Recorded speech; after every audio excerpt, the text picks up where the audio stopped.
Hello, and you're very welcome to Trasna and Tira. Thanks to everyone who's come to visit us this evening. My name is Marcus Howard of East Horizon Stories, and I've made 2 documentaries on 1798. And we're here on Trasna and Tira as an independent group of historians who aren't going to let a virus get in the way of us remembering our great Irish history. We're going to look at a very contentious issue this evening that's currently in the news.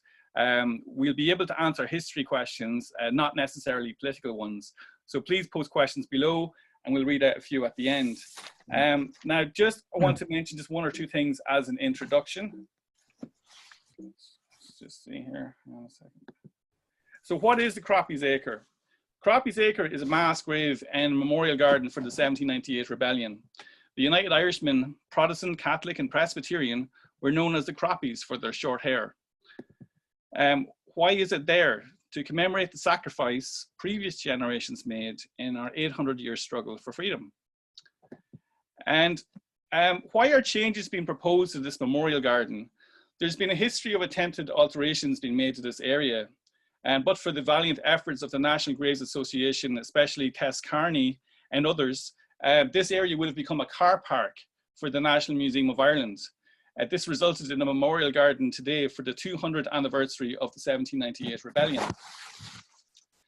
Was it saved? Well, it was closed in 2012 by the OPW due to antisocial behaviour, including heroin addicts leaving used syringes behind. Ownership was transferred to Dublin City Council, and the Croppies Acre was reopened in 2016. The next onslaught was in 2016, where Dublin City Council commissioned a report had placed a question mark over whether the Croppies Acre is an unmarked burial ground. They did, however, only excavate 1.9 meters. They admit themselves that remains are likely to be found further south of where they were digging. In 2020, a proposal for a junior playground was proposed by a Dublin City Councilor to be put in the Croppies Acre, while the Phoenix Park is only an 8-minute walk away. The National Graves Association has said in the news, if it is a case that once again we must take the pike from the thatch, the National Graves Association will not be found wanting.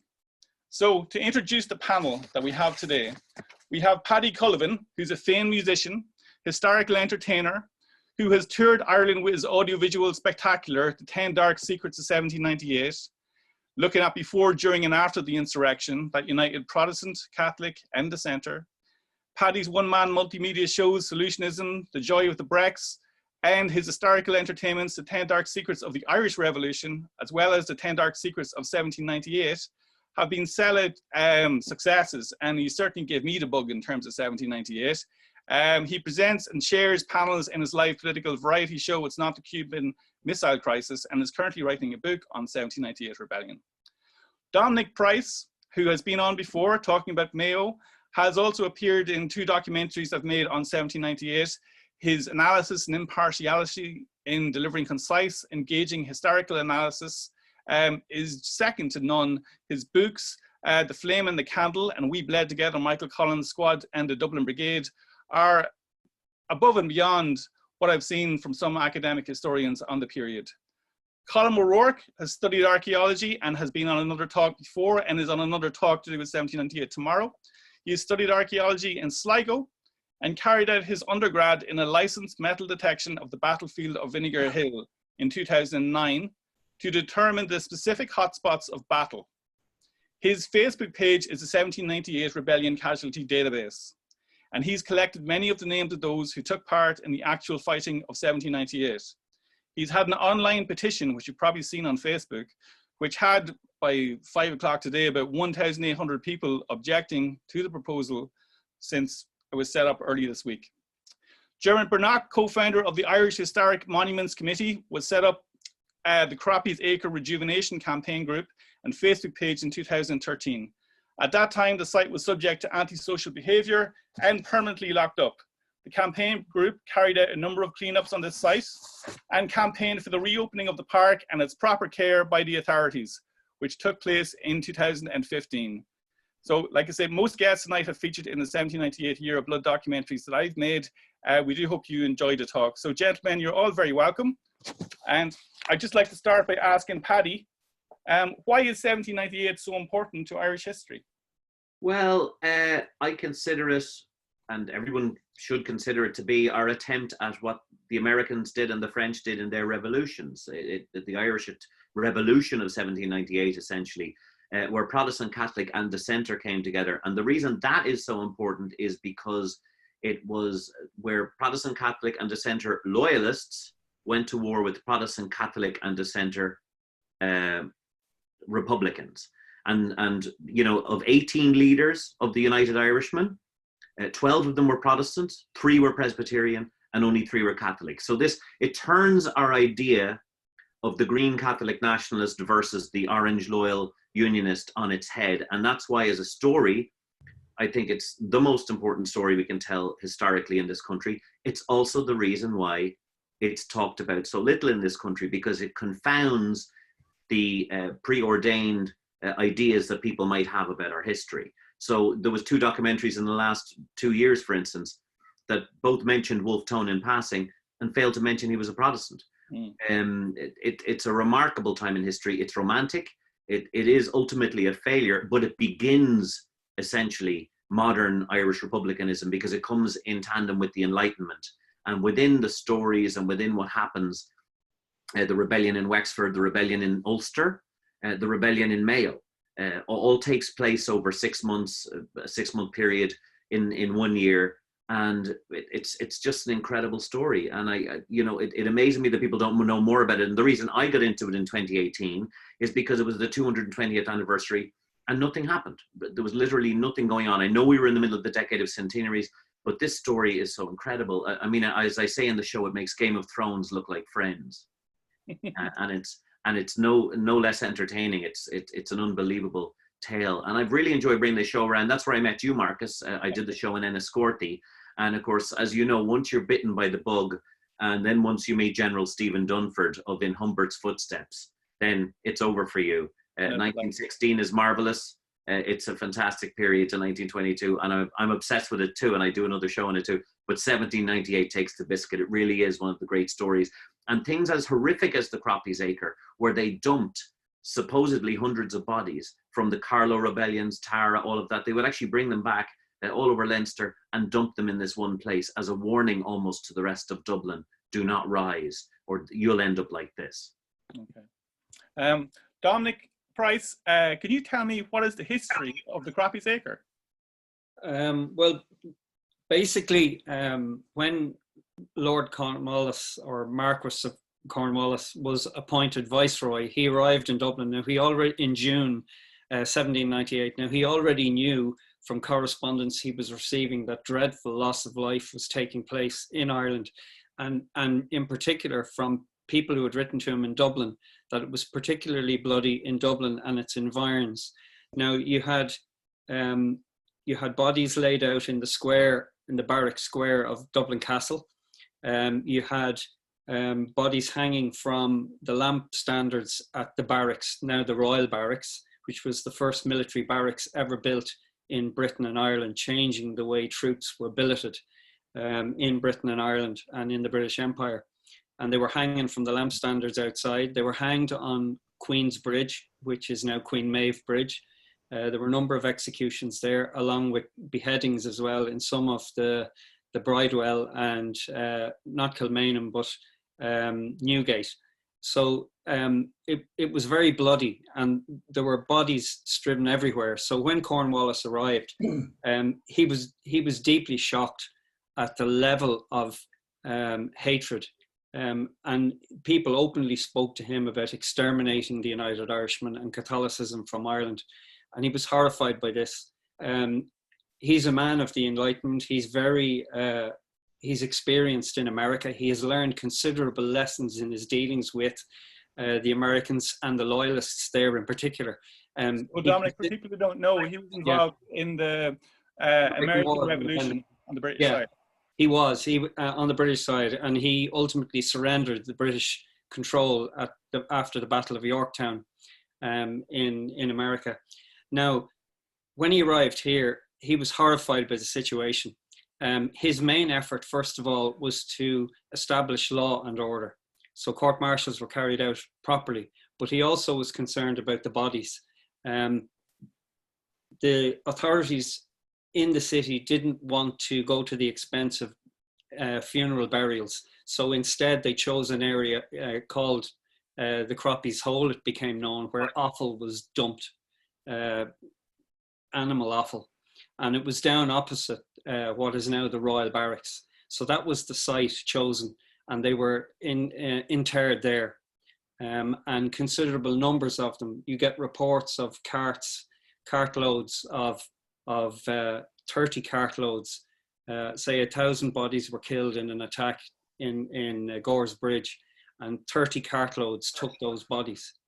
You know, now Eamon McAdam, a very famous Dublin historian, said there were 200 bodies in Croppies Acre, but it's impossible to know how many were there, because Pakenham's book says that many of the proper documentation wasn't kept by the ascendancy in Ireland prior to Cornwallis's arrival.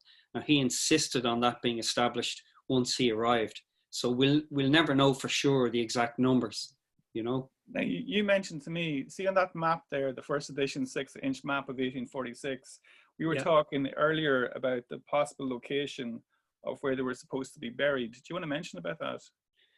Yeah, there are, just one second now, there is a book by a historian which was published, Dr. P. O'Kelly or Paddy O'Kelly in 1842, but he quotes two other sources. One is from a civil engineer from Dublin Council, Michael Rafter, a surveyor and civil engineer. He states that on the position of the Croppies Acre can be found as follows: exactly midway between Albert Quay and Barrack Street in the Esplanade and opposite the centre of the Royal or Central Square. Now that Central Square doesn't exist per se now. It's right opposite where the cars are parked in the Royal Barracks, in Collins Barracks. So you were saying if I was to move down from the P, so if I was to follow down into the middle here, is that right? Do you see what I'm saying? Into the dead centre. Now, there are actually mathematical precision is given in Dr. Thomas Willis's handwriting.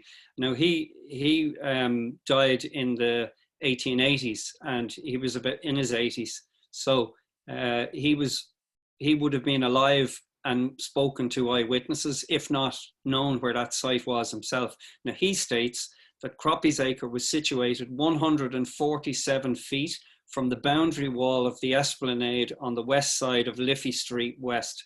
So that's the street that you turn up towards Collins's Barracks Museum now, just after the Croppies Acre. So it's 147 feet from that boundary wall. But then where would they have excavated them? So where, where did they try to see where they're buried? Okay, well, sorry, repeat that question. You know, like, when they were looking at it, where did they investigate? Oh, right, okay. Well, they put in 12 test pits along the northern boundary wall of the Croppies Acre. They were 2 meters by 2 meters, and they were hand dug given the sensitivity of the site. No mechanical machinery was used. So it was done with great care, great professionalism. Now, what they said was they found a number of layers, and basically they said 3 phases were evident. First phase was 20th century. It was down to 0.4 of a meter. Phase 2 was 19th century material. This was 0.4 to 0.85 meters. Surfaces, drains, demolition rubble from the old houses which had faced the Royal Barracks. Now these were demolished when the Esplanade was cleared, and the bank of the Liffey by the mid 1840s map, the 6-inch map, the boundary wall with the Liffey was reinforced and fill was put into the area which would have sloped down to the Liffey. So the third phase that the archaeologists came across, they said was most significant. They said that they had 18th century from 0.85 to 1.13 meter depth and disturbed alluvial deposits. This would be the river material. And this area was prone to flooding. Only phase 3, they say, is of significant archaeological interest. No artifacts were recovered in phase 3, but a sloping lens of charcoal at a depth of 1.8 meters may indicate a ditch or similar feature, and the deposit should be assumed to be archaeologically significant based on previous investigations along the Liffey banks. Now, they said, however, that no human remains were found, but they admit that they weren't going to find them along the northern boundary wall because they're too close to the barracks. You'd need to be further out, according to the two sources which have identified that it's in the central location. But it's still a very difficult job to try and find them exactly, because you have fill put in to shore up the wall. And it's impossible to know, even when that was being done, what would have happened to any remains that were there, you know? Okay, let's bring in Colum O'Rourke. Colum, who is buried in the Croppies Acre? So we have Bartholomew Teeling, one of the most prominent United Irishmen who was associated with General Humbert during the campaign in Connacht. He was from the very influential family of the Teelings, and he was actually a French officer. Now he made a name for himself at the Battle of Castlebar and also at the Battle of Collooney. And when he was arrested after Ballinamuck, General Humbert tried to save Teeling because he was a French officer, but because he was Irish born, there was no chance of that. We also have Matthew Tone, who was the brother of Theobald Wolfe Tone. Very little is known about him, especially his involvement in 1798. He was tried 2 days after Bartholomew, and he was executed as well. We have Thomas Bacon, who was hanged on Carlisle Bridge in May-June 1798. And the story we have here, I have an image here from, I believe it's the either the Belfast newsletter or it's the Dublin Post. Thomas Bacon, he was quite an influential man with Dublin Corporation at that time, and it seems that he was arrested whilst dressed as a woman. So they reckon he was a spy, and he was executed on Carlisle Bridge, which is today O'Connell Bridge, and his remains were brought to Croppies Acre. We have Dr. John Esmond of Oswaldstown House in County Kildare. He was actually an officer in the Clane Yeomanry, and he was mixed up. He was accused of being involved in the attack on Prosperous in May 1798. He was also hanged on Carlisle Bridge, and when they went to hang him, they turned his tunic inside out to denote that he was a traitor. That was on June 14th. We have Ledwich and Wade, who were both United Irish infiltrators of the Yeomanry in Rathfarnham. They were killed. And we have Carroll, who was hanged on Church Street Bridge on May 26, 1798. Now you can see that a lot of these names are bar Esmond. They were Dublin United Irishmen. A lot of the leaders of the failed Dublin uprising May 24th, 1798, a lot of them were just, if they weren't killed on the streets, they were executed and dumped in Croppies Acre. We have James Byrne and David Kelly. They were actually the commanders of the Rathfarnham United Irishmen. They were killed on the streets trying to approach the centre of the capital. And their bodies were actually brought to a cattle yard to be exhibited to the public. So it was a warning to the people of Dublin not to do as they did, to rise up. We also have Adams and Fox, who were hanged at Provost Prison. Can I just ask so you, these are just... Colum, you mentioned about the bodies being shown to the public for James Byrne and Kelly, was it? James Byrne and David Kelly, yeah. Okay, all right. After they were hung or something? They were actually killed in skirmishes across South Dublin. Okay. There was a lot of mobilisation in South Dublin to try and connect with the United Irishmen now coming from the Dublin Kildare border and try and head towards Crumlin. And what happened was the cavalry, Dublin went into immediate lockdown. They were into a cordon, and it was very hard to penetrate. So Kelly and Byrne were killed during these skirmishes, and when their remains were found, they were just put up like cattle on a hook, basically, or a pig on a hook. for exhibition. Okay. So yeah, it's very very rough. Okay, so I'll just bring in Jeremy Bernock here. Jeremy, what do you think should be done to keep the site safe? Is Jeremy here? I think Jeremy's been knocked off. I'll tell you what I'll do. I'll just go on to the next question and maybe come back to him. Yeah, okay. Paddy, what do you think of the general preservation of 1798 buildings in Dublin? Okay, well, I mean, no less than the sites of 1916, like Mount Street, which was turned into an office block called Clanwilliam House, or Liberty Hall, which was demolished in 1962. The 1798 sites, it's an absolute disgrace what has happened to them, both what they've become or how they've been demolished and gone altogether. You see a picture there of Frascati House in Blackrock. This is the house where Lord Edward grew up, essentially. Lord Edward Fitzgerald, his mother educated them there. These were the Dukes of Leinster. The Fitzgerald family were the richest family in Ireland, and yet Lord Edward became the head of the United Irish Army. Tom Paine walked through those doors. Every major United Irishman you know walked through the doors of Frascati House. And yet in 1973, Noel Lamass, the son of Sean Lamass, said that the house was of no historical value. And 10 years later, it was demolished in 1983 and now has become the Frascati Shopping Centre. The plaque below the house there stood in the car park on the way into the Frascati Shopping Centre. But now the Frascati Shopping Centre has been, you know, restored to a new glory. It's been renovated into a new thing, and I don't know where the plaque is gone. But this isn't the only plaque that's missing. Oliver Bond's house on Bridge Street, I found a postcard of that.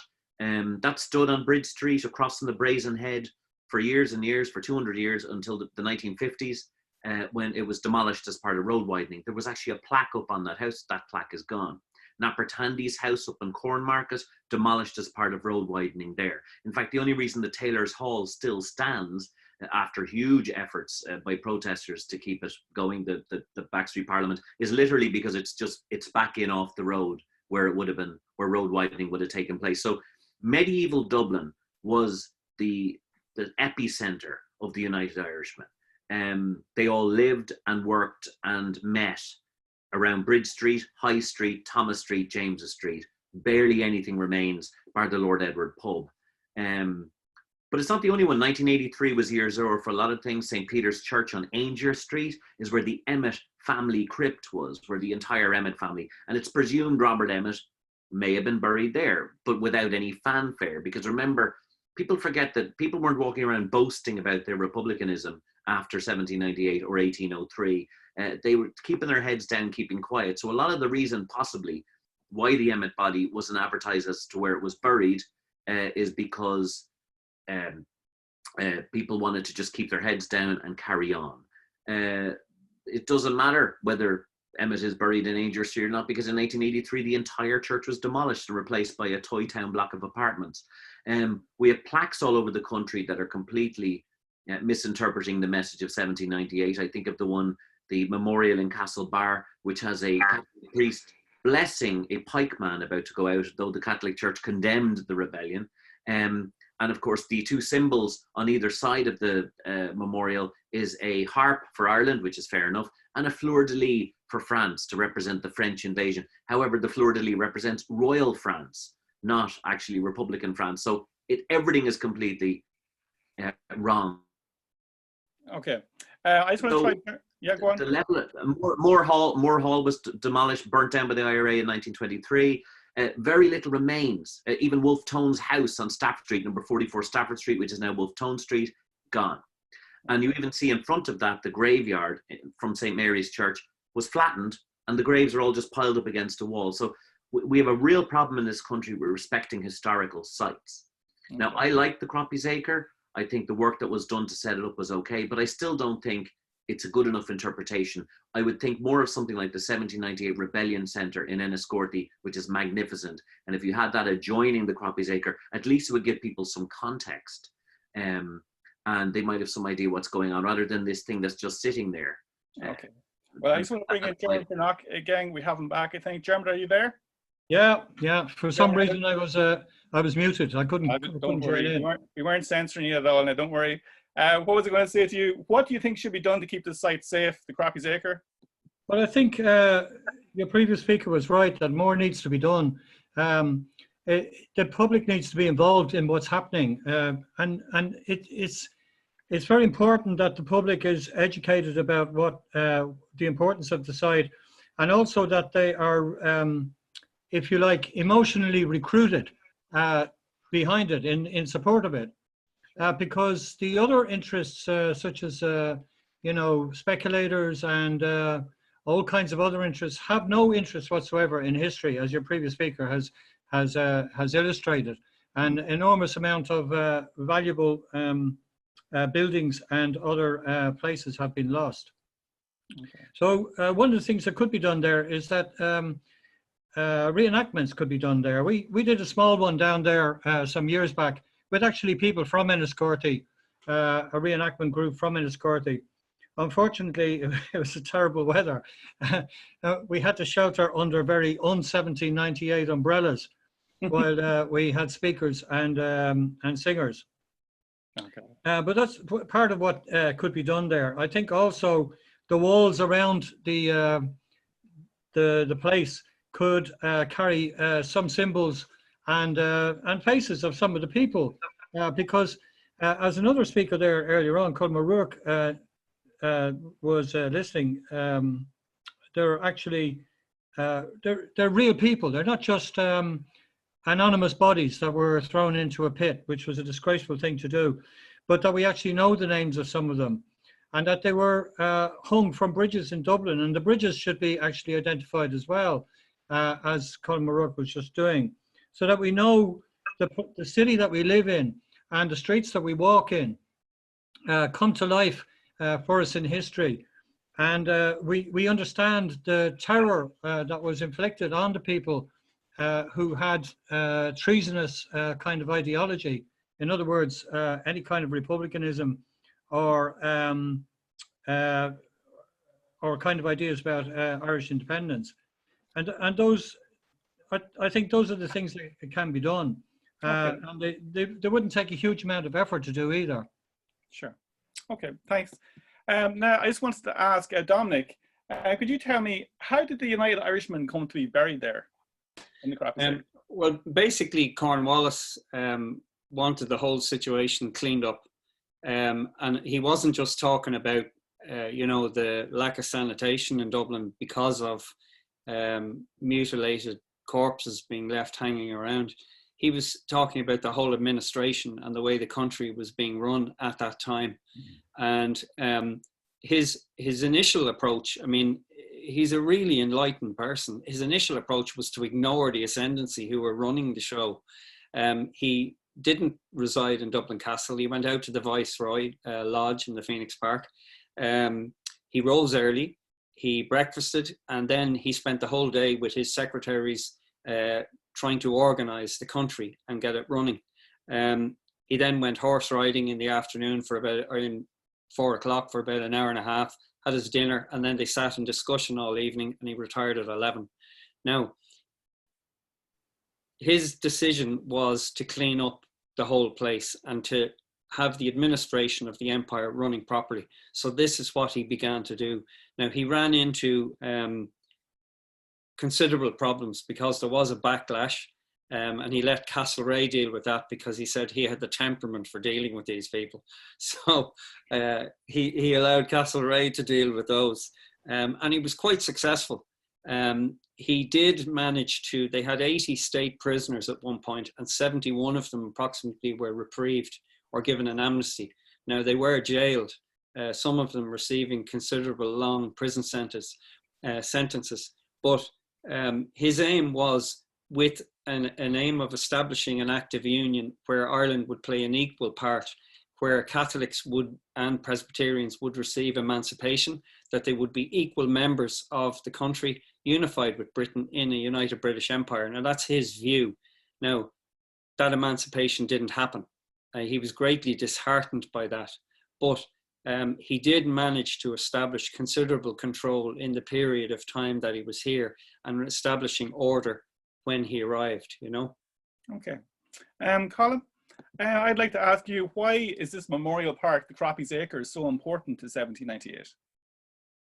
Well, not only is it just it's a ground that's the mass grave. Like it's the fact we shouldn't even have to discuss this. Like we have mass graves for 1798 all across the country. We have in Ballyellis, which I'll mention soon enough. We have Vinegar Hill, which was actually uncovered by geophysicists here several years ago, which is believed to be the mass grave of Vinegar Hill. We have written accounts of the mass graves in Ross and Ballinamuck and Ballynahinch and all across Ireland. We have places like Croppie Hole in Greig Cullivan, just outside Carlow Town, where over 600 bodies from people of the Battle of Carlow Town were placed. And today you go there, it's looked after. It's a beautiful place, and you can see the respect that's given towards the dead, even after 222 years. Like the ideals, like, people are, when they visit that site, and actually the last time I was there was when I met you, Marcus, and there was not many people there, and I can understand it's a good bit away from the city centre, directly from the city centre, but it's the people that are buried beneath the sod, who fought and who believed they were doing right for the ideals of Irish republicanism, for that liberty and equality that we have today. We also, as what Paddy mentioned earlier as well, that it's heritage at risk. Like we should not really be discussing these things. We should be respecting our history as other countries do. We shouldn't have to see the likes of Oliver Bond's house, which, in a sense, was from there that martial law spread across the country. And when the authorities found the ringleaders of conspiracy in Oliver Bond's house, that is a crucial landmark, I believe, in Irish history. Also, historical rewriting, and this is happening a lot now lately in the last good few years, really. But it's like 1798 is somewhat irrelevant. It's not important anymore to be discussed. We also had the battle here recently of the junior cert curriculum, where a generation would nearly lose out on learning about 1798. We were at a threat where in 20 years' time people wouldn't even know who Theobald Wolfe Tone was, let alone Bartholomew Teeling or Matthew Tone. So these places need to be preserved. It can't, just like I said, this should not even be discussed, personally. Jeremy Brannock, just bringing you in again. What uses could the space have? Are there other appropriate ways for the park to be used? Well, I think apart from reenactments, which I think would be a very good use of them, and decoration of it as well, one could also lay it out a bit more for use. A recent visit to it during the lockdown did see some antisocial behaviour, but it also saw people doing Tai Chi there, and family groups sitting out on the park. And I don't think there's anything wrong with it being used that way. In fact, I think it's good to have it used that way, providing the area is respected.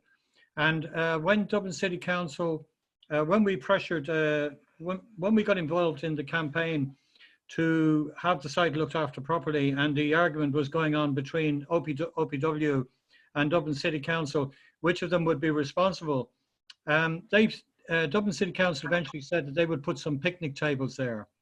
And I think that would be a good use as well. On the history side of it, I think one thing that hasn't been mentioned is, and actually I think you showed the memorial stone there. There was actually a huge commemoration there at the 100th anniversary of the 1798 uprising. And many of the people who formed part of that committee later went on to fight in the 1916 Rising. So it's actually a bridge, if you like, as well, not just the history of 1798 and Irish republicanism, but an actual bridge between that and things that happened afterwards, and events in which are much closer to us in time. Okay, thank you. Paddy Cullivan, what do you think should happen to the Croppies Acre?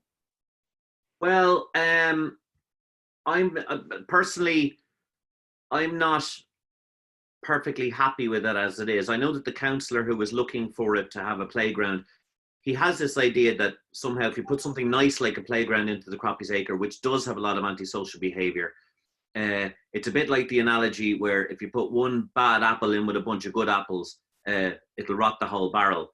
Unfortunately, the converse isn't true. You can't put something like nice like a playground into a place at the Croppies Acre and expect it to actually solve all the problems. It'll add to the problems.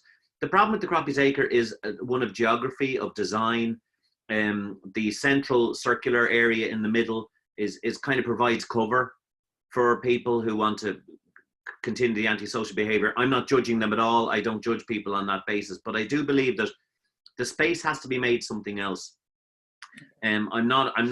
It's very hard to say that land should be in private hands, but it would be great if there was some interpretative way to get you into the Croppies Acre, and that the park itself was almost like a memorial park that you could visit, and that was, kind of secure at night, but it was open to the public by day or something like that. It's very tough. We're living in a very bad time. The Croppies Acre almost represents to me the failure of successive governments to actually deal with the issues that the United Irishmen were raising of equality and liberty and fraternity. The fact that the actual Croppies Acre is a site of many of the problems our society has been facing. I do think it's one of design. I think we have a real problem in this country with sometimes we create very beautiful things and we don't explain what they are. We don't actually even tell people what they are, which is why I go back to the 1798 Rebellion Centre in Enniscorthy, which itself was under threat. So the first thing we need is for, first of all, politicians and governments to be on side. I know their motivations may be good sometimes, but actually they don't realize what they're doing in terms of respect for something. But also we have to take something and realize that it isn't as well a holy, it is a holy relic in one sense, but also we have to make it usable, that everybody gets involved and knows what the history is. I know Donald Fallon was saying that it's sometimes you blink and you'd miss the memorial stone to Wolfe Tone, the stones that are sitting out there. Like, you're right, Dermot, get the actual names of the people up there, Colum's names as he's researched, and make it live for people, put a human face onto it, and possibly make it even more accessible if possible. You know what I mean? There's a million different things you can do. What I don't want to happen is what happened in the Croppies Memorial Park just up the road, where wonderful Eamon Doherty is a wonderful sculptor. He did the James Connolly Memorial, he did the wonderful Pikeman in Wexford, but he also did the Anna Livia on O'Connell Street, which is a great sculpture for what it was.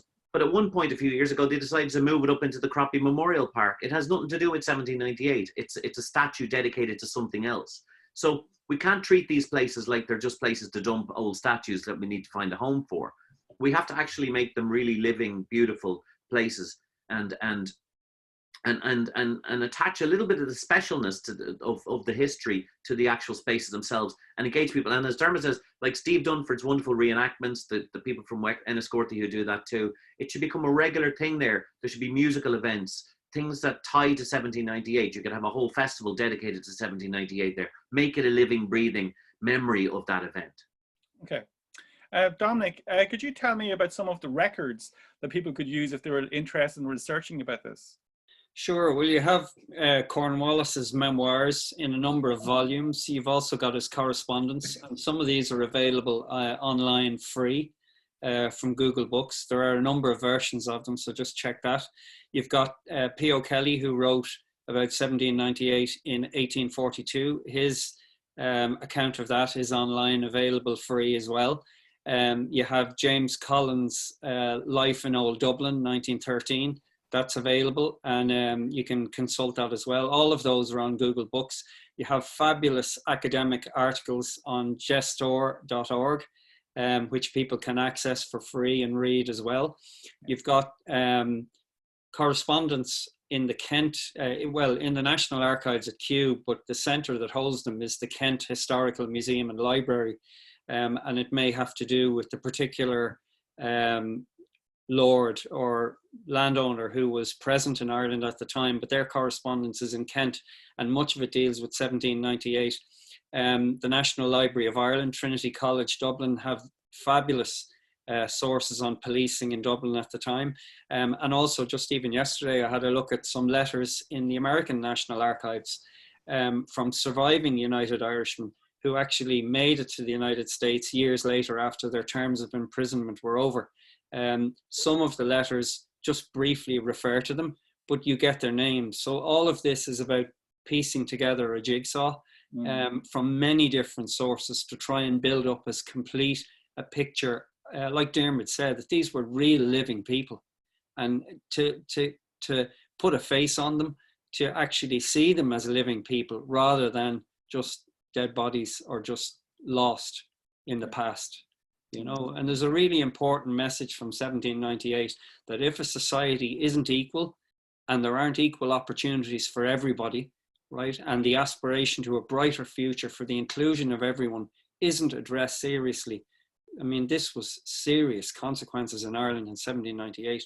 Pakenham quotes 25,000 people dead, you know, which is an astonishing number in an Irish civil war, which is what basically it was, you know. Okay, and also, Colum, like, to give it an international context in terms of memorial sites, could you maybe enlighten some of us about that? Yeah, it's a very sensitive issue dealing with mass graves. And around the world, you have a number of situations. You have places where genocides have been carried out so deliberately, as in the Holocaust, for example, and so completely that absolutely nothing of these people remains. There's a picture you can see in the center, which is from Krakow in a former Jewish cemetery. And the Nazis smashed all of the headstones. So to try and recreate some of the memorial to these people who lived here, these headstones were pieced together and placed around the boundary wall on the inside of the cemetery where they can still be viewed today. There are other sites. The one on the bottom right is where people were forced by the fascists in Hungary and thrown into the Danube. So a memorial with simply their shoes, children's shoes, women's shoes, men's shoes, all different ages, all different styles, which represent these people. Now, in other places, you have, say, Srebrenica, which is much more recent in European memory. Now, in a situation like this, the bodies were disinterred from a mass grave because it was possible to try to identify who these people were. There were over 8,000 Muslim men and boys murdered at Srebrenica. They have identified over 6,000 of them to this day. The remainder, they're still trying to identify, and they have been all buried at one site with an individual grave marker. Now, that's possible in those cases. In Cambodia, under the Khmer Rouge, it's not possible. Top left, you can see a grave marker with 450 victims, right? And there are so many of them across Cambodia. Bottom left is a very politically sensitive one. That's Katyn, which is now in Belarus. It was in the former Soviet Union. These were the Polish officer corps who were murdered by the Russian secret police, or the Soviet secret police, the NKVD, during the Second World War. Up to 15,000 or more, 5,000 in a number of mass graves. Now, the grave site was discovered when the Nazis invaded the Soviet Union and they were disinterred. They still had the documents. They were able to identify many of the soldiers from those documents. So it's possible to identify them. And now in other cases, it's not. So the site is simply marked and the site is protected and the site is respected. Now, in some cases, it's too emotional. It's too fractious for a society to actually disinter or to mark the site in a way where they try to identify bodies. So the site is marked with a memorial. But all of these places are deeply respected. Even though in Russia, it wasn't until Gorbachev's time in the period of glasnost and reform that the Soviets actually admitted that the NKVD had carried out the atrocity at Katyn. You know, okay. So these things are very difficult for society to deal with, and the Croppies Memorial, in the way that it was rejuvenated, if you like, and the memorial was repaired and it was protected, has been a huge step forward in addressing that issue. You know, sure. So that space should remain a very special place for reflection and thought on society back then. You know. Okay. Well, Colum Rourke, you've taken part in metal detection work at Vinegar Hill. Why is it important to remember our 1798 sites?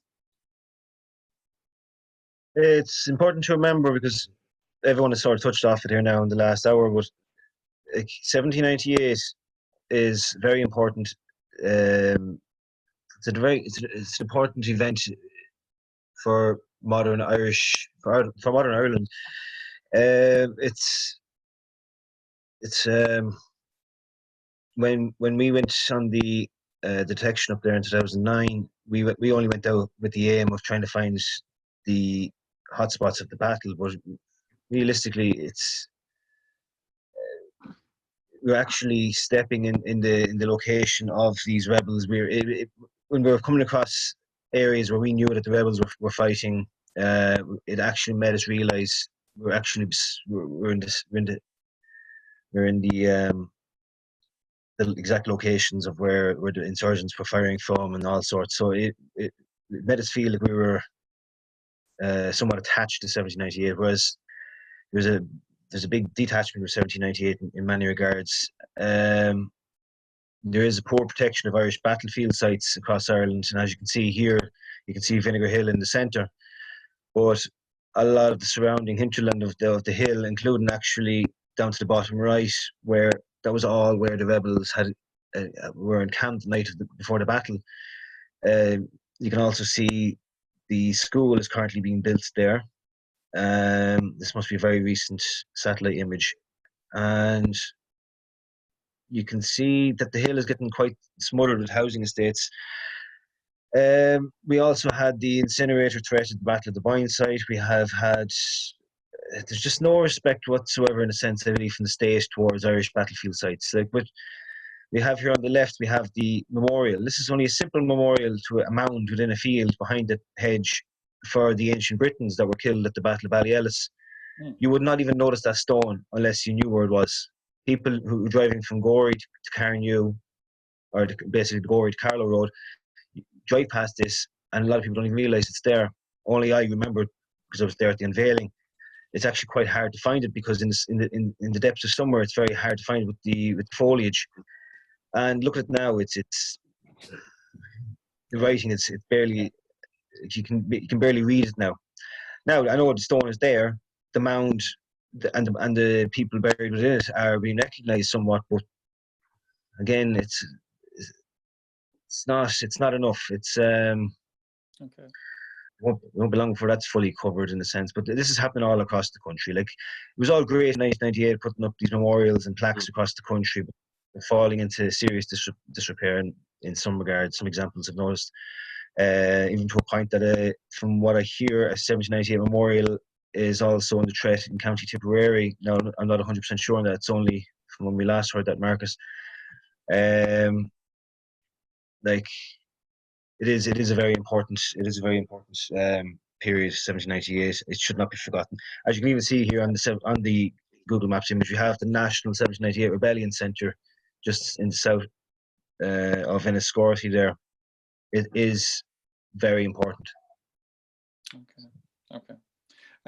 Well, thanks very much for that, Colum. I'm just going to move on to a conclusion.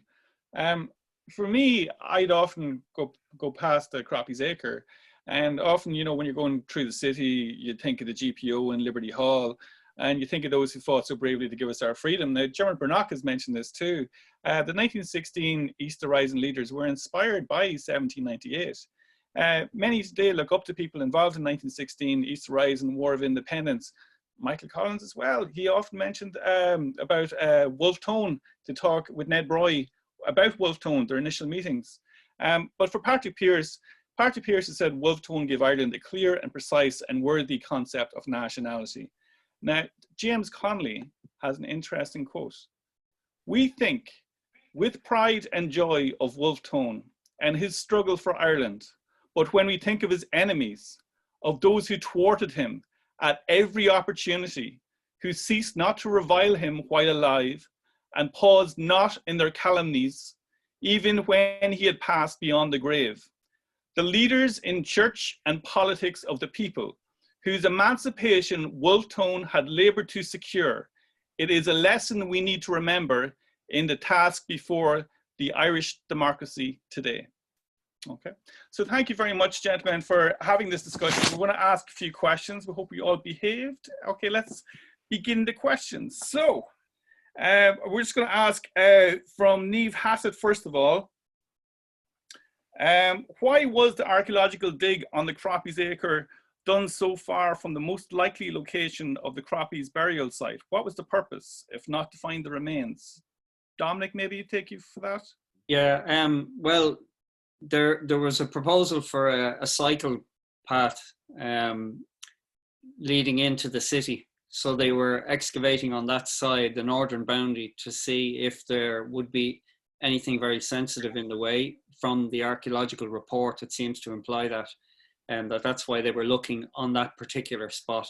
So they weren't necessarily searching directly for human remains, but they wanted to make sure that nothing would be there if such a project did go ahead. Okay, that's okay. great. Yeah. Next question, maybe we could ask Colum this. Do we know were there any women executed post 1798 for their involvement in the rebellion? Well, we have the well-known female participants. We have Ruth Hackett, who died whilst carrying the flaming bow towards the barracks in Prosperous, where she was shot down. We have Molly Weston, who died at the Battle of Tara. We have Kathleen Doyle of Clahaman in County Wexford, who died at the Battle of New Ross. And I believe it was Kathleen that Thomas Cloney mentions in his memoirs. When a lot of the insurgents were running away from the Battle of New Ross, she basically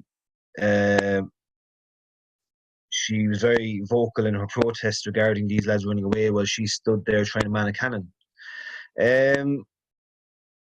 We have there is some examples of women. It's a subject on its own. Women are somewhat left out of 1798.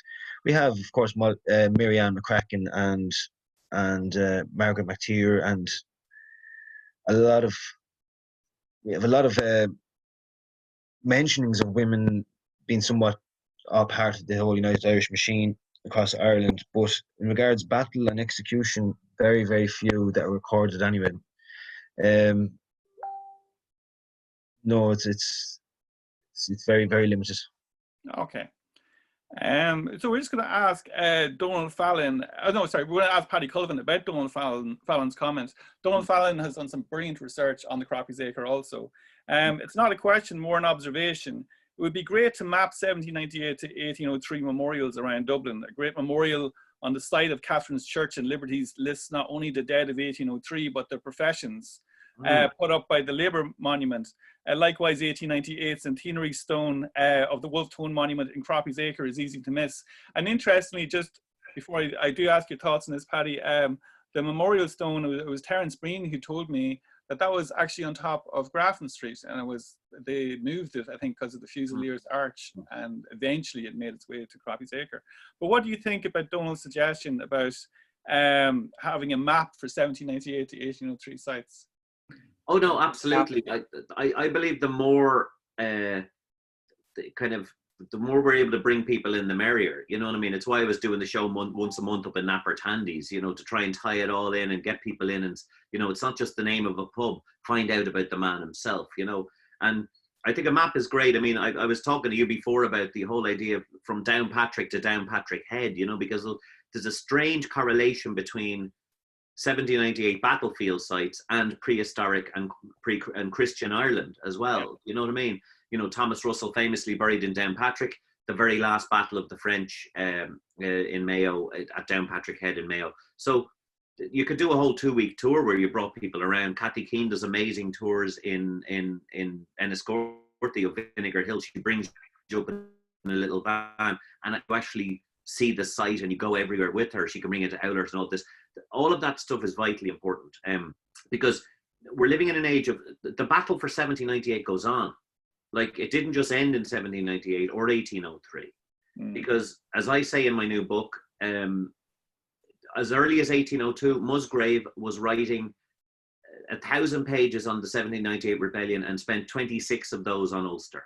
So already he was changing the narrative away from Protestant Catholic at the centre to a Catholic rebellion run by the Catholic priest, lying through his teeth. So history is a battle, and the memorials are a battle themselves.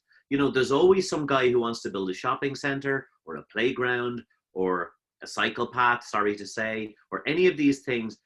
There's this endless drive towards street furniture, tinkering, messing around with stuff. We're so different from Europe in that way, where you go to a city like Dubrovnik and it's just a clean street with one little lamp and that's it. Over here, we have to cover stuff with paraphernalia, signage, endless amounts of ironwork. There's some iron workers in Ireland making a fortune just, you know, building fences for trees.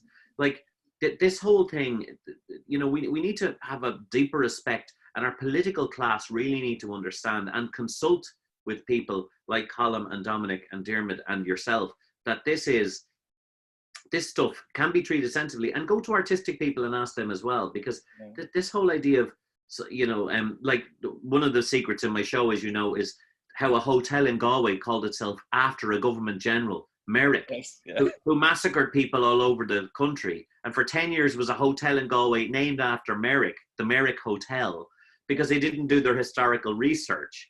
They just liked the name Merrick and thought it sounded fancy and he was from Galway.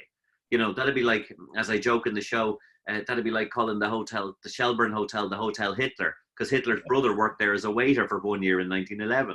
Yeah. So we're living in an age of ahistorical BS, as Dermot Ferreter called it. So the more information we can give, in this case, less is not more, more is more. And Donald's right. Maps, open it up, make it interactive. When we get back to being able to walk and do walking tours, as Donald does so well, to be able to bring people on a 1798 walking tour, bring them to all these places. They're everywhere. They're the ones they haven't demolished. Yeah, I find this personally, like, this area, it doesn't just affect the area where the people are living. Like this represents 1798 for everyone around the country. Croppies Acre, like, we learned about this from when we were in school, and even when we were looking at Muir Street issues, you know, we'd often mention about Wood Quay, and you know, like, I mean, you had a whole Viking settlement there, and you know, they built over quite a part of it. But even worse, Marcus, on Wood Quay was a pub called the Irish House, which had these alabaster reliefs of Daniel O'Connell giving a monster meeting, Henry Grattan giving a speech in Grattan's Parliament. The Irish House was dedicated to constitutional Irish politics, and that was demolished on Wood Quay. Like, they don't care about anything. It's all about money, development. How can we get it? It's the greasy tail Ireland, you know, that the lads were warning against. And funny enough, it's amazing how many Presbyterian mercantile interests were in the United Irishmen. They still wouldn't have approved of this. You know what I mean? I know what you mean, yeah. I have to say, I really enjoyed this conversation. I feel quite passionate about it myself. I would like to thank you all for joining us on the discussion tonight. And thank you to everybody who joined us. We'll be discussing 1798, the forgotten counties, with Colum O'Rourke again tomorrow. But I would like to say to you all, please maybe have a look at the petition. We'll post about the petition on the Trassnet here at Facebook page if anybody would like to get involved. All right, so thank you everyone for coming. Thank you.